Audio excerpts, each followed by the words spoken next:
ஐயா வணக்கம். வணக்கம் கலை, வணக்கம். வாங்க. இன்னைக்கு என்ன சந்தேகத்தோடு வந்துருக்கீங்க? அறிவு இருக்கா அறிவு இருக்கான்னு கேட்குறாங்க. ஆமாம், அறிவு இருக்கான்னு கேட்பாங்க. மனுஷனுக்கு மட்டும் ஏன் 6 அறிவு? என்னென்ன அந்த 6 அறிவு சொல்லுங்க பார்ப்போம். அவ்வளோதானே, சொல்கிறேன் கேளுங்கோ.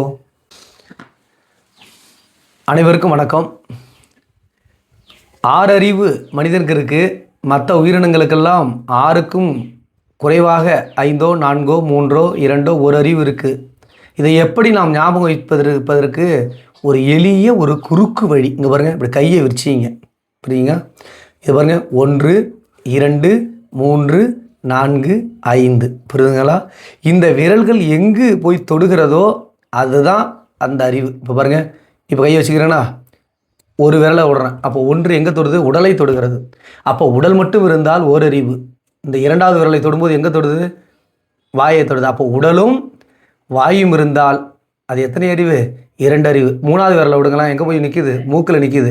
அப்போ உடல், வாய், மூக்கு, இது 3ம் இருந்தால் அதற்கு 3 அறிவு. 4வது விரலை விடுங்க, எங்கே போகுது பாருங்கள்? உடல், வாய், மூக்கு, கண் இருந்தால் 4 அறிவு. 5வது விரலை விட்டு பாருங்கள், எங்கே போய் நிற்கிது? காது. அப்போ உடல், வாய், மூக்கு, கண், காது இருந்தால் 5 அறிவு. அப்போ 6வது அறிவு எங்கே இருக்க வேண்டும்?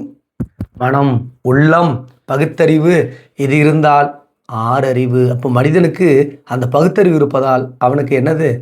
6 அறிவு. மனம் 6 அறிவு. புரிதுங்களா? அவ்வளோதான் அறிவுக்கான விளக்கம்.